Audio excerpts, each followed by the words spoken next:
These 6 books will help you heal repressed trauma, but I need to put them down and firstly invite your awareness towards the fact that we are going into very dark territory today. There is no quick fix for repressed trauma, and it typically takes multiple years of patient, consistent healing energy to not only unlock the repressed material, but start to dissolve the holding patterns to get to the point of complete healing. I strongly recommend that although this video will be highly valuable to anyone who's trying to break down these patterns on their own, I do strongly recommend that you contact a mental health professional if you are dealing with particularly heavy material or what you suspect might be quite heavy material.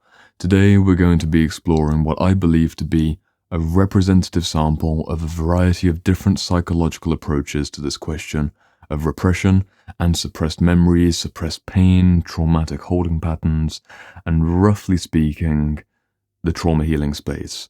While preparing for the video, I did do a search on my digital archive, and there are 35 books that specifically mention the phrase repressed trauma, so this is definitely not the whole overview of how you can go about this work, but I do think it's representative. I'm trying to deal with questions like this one, which I get almost every week, sometimes several times a week. It's this idea of how to heal trauma that you can't fully access, trauma that you know is there, but you can't really get all the way deep. There's a bit of a block, or maybe a very large block. Generally speaking, there are 2 approaches towards this question of healing repression. You've got the group of we need to find the memories and literally access the memories to get the healing, and the group of let's ignore the past for now and focus on the present. On the one hand, we have the story being the thing, and on the other hand, we have the emotions and the sensations of the present being the thing. The 2 categories of books I have right here roughly represent 2 different takes into the present moment versus the more narrative approach towards healing repression. I'm going to move through them quite quickly, but they're not perfect categories. Many approaches to trauma healing, like somatic experiencing or bioenergetics or even jungian therapy or anything like direct PTSD style work, they'll draw upon different approaches depending on what is relevant. And if I'm working with people in one-to-one space and there's a moment where we encounter something pretty painful or there's a literal freezing in the session, I'll often empower the client to say, what would you like to do right now? And on one day they may say, let's go for the story, or let's see what's there in terms of the memories. And in another moment they might say, I just want to deal with what we've got in real time. Both are completely valid. And it depends on the day sometimes. Sometimes we have more strength to go into the past, but it may not be the best approach if you know you're dealing with very heavy material. Is it really the best idea to encourage someone who suspects that they've been through abuse to go into hypnotherapy space and re-experience something that happened which is unspeakable? For some people, that's exactly what they need, but I would wager that for the vast majority of people, it's best to take a more patient, layered approach. Let's get into the books. In the one stack, we have 3 very practical books that talk about trauma, PTSD, and the energetic or physical consequences and physical healing patterns that you can start to integrate into your own healing journey. Firstly, we have Complex PTSD by Pete Walker. We have Peter Levine's work In an Unspoken Voice, and we have the bioenergetic work of Alexander Lowen and The Voice of the Body. I've clustered these 3 books together, which I highly recommend that you read all 3 of them, because they generally talk to this idea of following the present day experience. It's finding an anchor or a trigger or a moment of indication that something is being repressed. For example, you may find that you always choke up and lose your breath, or even just hold your breath when you're out in public spaces. Or maybe even a more general context of you always notice that you're holding your breath when you're about to get into a car. There might be a repressed trauma memory going all the way back into your history when you're age 4 and got abandoned by your mom in the supermarket and got lost for 5 minutes. Or maybe there's a moment where you got into the car and had a shouting match with your father. Or it could be that you just have some anxiety in the present day. What these style of approaches generally work really well for is not expecting that you need to go all the way into the memory to get the healing release. When you're dealing with complex trauma, or you're dealing with something which is really frozen up in your energetic system, something like a suffocating response, or a clammy hand response, or a real agitation, a real aggression, any kind of strongly hypervalent, emotionally intense experience, it's usually best to focus on emotional regulation first, bringing that energy down, or if it's an apathetic collapse, it's bringing the energy up, which is why I really resonate with bioenergetics and the work of Alexander Lowen in particular, but there's definitely crossover to Peter Levine's work with somatic experiencing. If we identify a collapse response or an overextended anxious response, for example, we don't necessarily need to go all the way into the story, because it's likely that the emotion is anchored throughout your history. What I mean by this is that, let's take a specific example. How do I illustrate this with one example? Let's go for the suffocating response of getting into a car. Very few people watching this video will have suffered from something like whiplash or have been in a significantly dangerous car accident. But the majority of people who are going to watch a video like this have had a moment on the road, either while they're driving or in the passenger seat, where something scary happened. They had a narrow miss with a car, or something fell off a truck and they had to swerve out the way. There was a moment where you likely went, and that response, really scared all of a sudden. You might notice that a week later, and it's very obviously tied to the experience from the previous week that you were behind a lorry, something fell off, and now you're scared of being behind lorries, so you adapt your behavior. That's not repressed memories, though. That's not repressed trauma. That's something which is known. The difficulty is when we have experiences like that that are embedded throughout our history and don't necessarily arise as intensely memorable pain points. Maybe there were a few moments in the car during your childhood commutes, your parents dropping you off at a place that was however many miles away, or certain moments when you were just learning to drive. There were things that you've forgotten, but it's still back there in your memory. Or maybe, going even further back down your history, there was a moment where you were very young, maybe you were 3 years old, 2 years old, you were in the baby seat in the car, and your father dramatically turned the wheel, swore his head off, real unsafety, real anger, and you cried, and you've completely forgotten it. The point is that the emotional thread runs all the way through your biography. You may have even had a moment that stretches all the way back to in utero, or even past life experiences, which is the more kind of out there territory, which we're going to draw upon in the second stack of books. We don't need to go there just yet, and also it can just be a thought experiment if that's a bit too far for you to take this idea of repression. Let's go all the way to birth at the very least. Birth memories, coming through into early childhood memories, regular childhood memories, adolescent memories, adult memories. There are typically emotional threads that we can follow all the way through, and if you want to work through from a somatic therapy perspective, it's about following the gesture. As someone who would be observing you, perhaps say in a session, we're working together, let's imagine that I notice that every time you talk about being in the car, you tend to get a little bit quieter, and you start hyperventilating just a little bit. You were talking about, I don't know, let's imagine that you were going off on a business trip, and you're saying to me, it's a really great opportunity. Honestly, I've been looking forward to meeting this particular individual for about 3 years now. We're finally going to get together. And anyway, we got on the road, and what was happening was that we were talking about, I'm exaggerating it, of course. It's often a lot more subtle, but there's usually little anchors that you can see in someone's narrative experience and their somatic experience in the present reality, which would indicate that something is repressed. It's usually best to work with someone who's outside of you rather than yourself. It's why therapy works very well, because you often can't see those moments of suffocation or anger or wide-eyed hypervigilance unless someone's mirroring it back to you. The body tells the story. The body has language. If you want to take that angle towards healing repressed memory, it's very much about what's going on right now.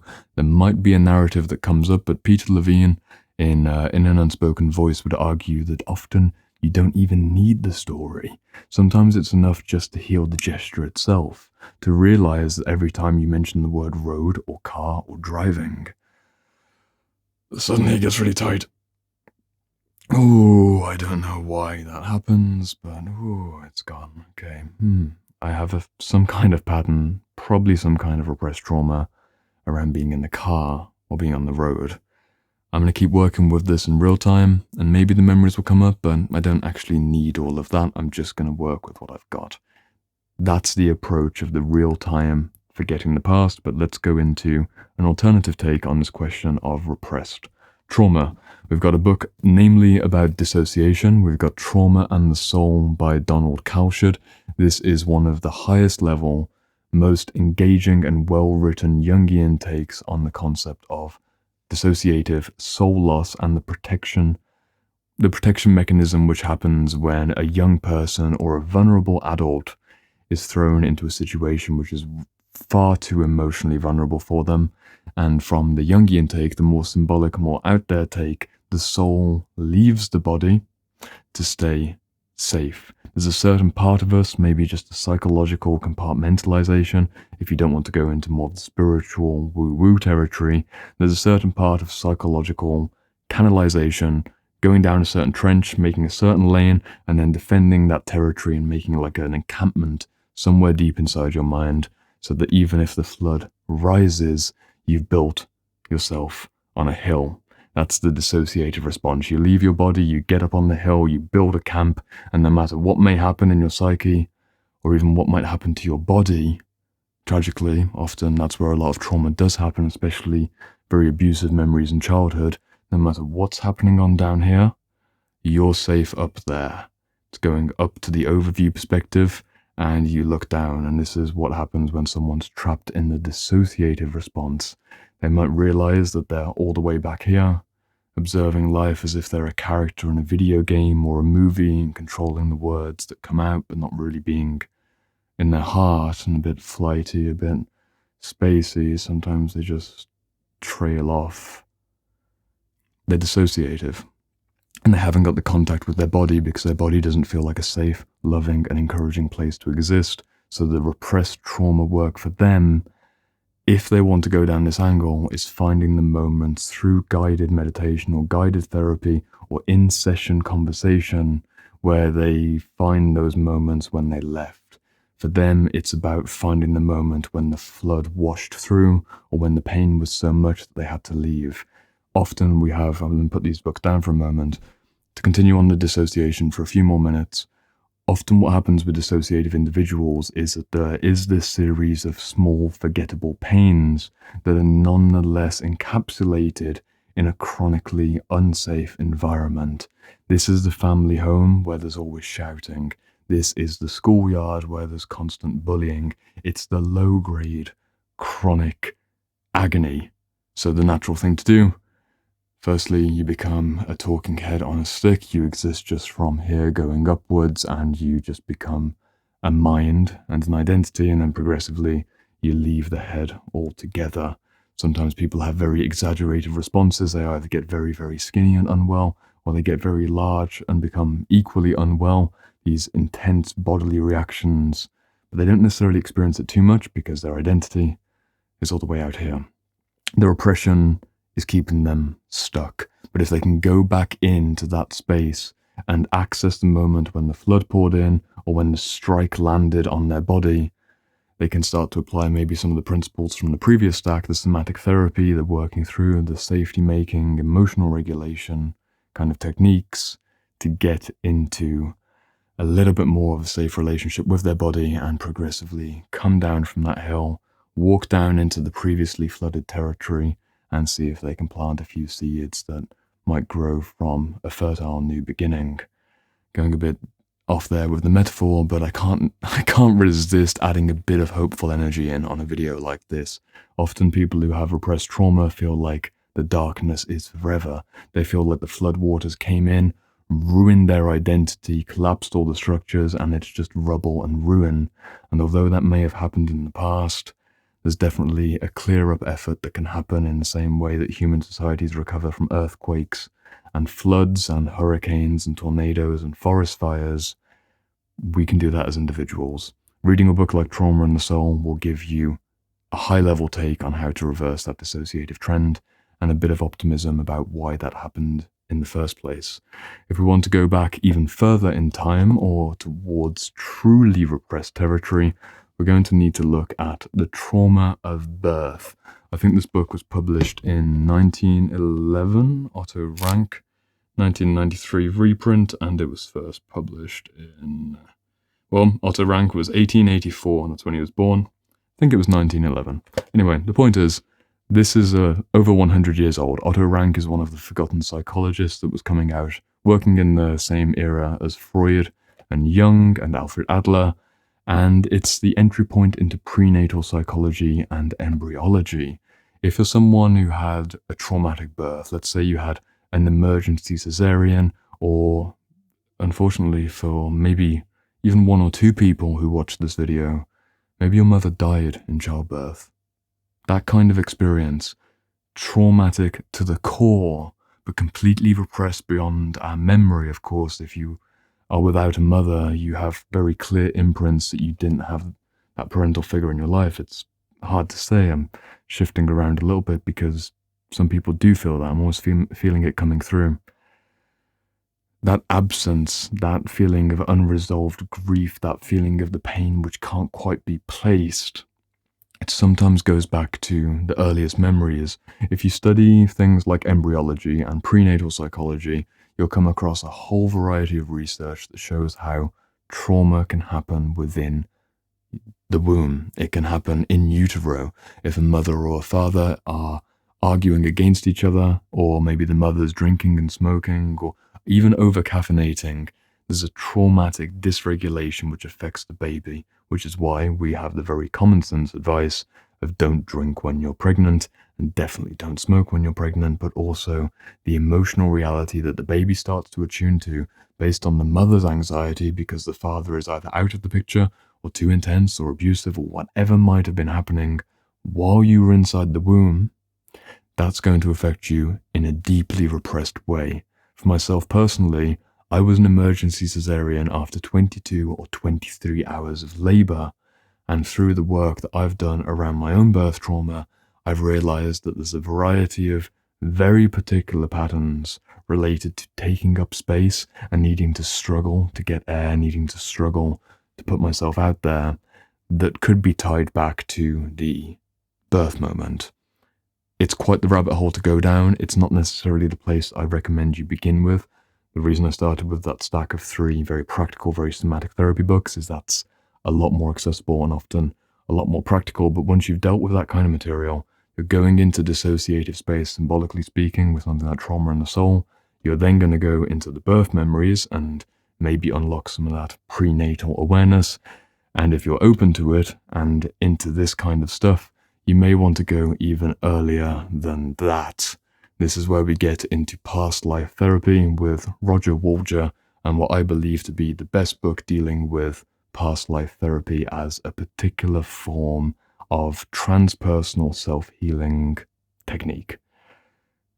This is a bit of a, head toss moment in the video because some people will be like, that's nonsense. There's no such thing as past life memories. We have one life, incarnational theory, it all gets in the way. Other people will have tuned their ears to a higher level and they will have remembered that yes, they did indeed have that life where they were burned as a witch and they died on the battlefield and they were also the stories go on and on. There's a whole variety of different ways to respond to this kind of work.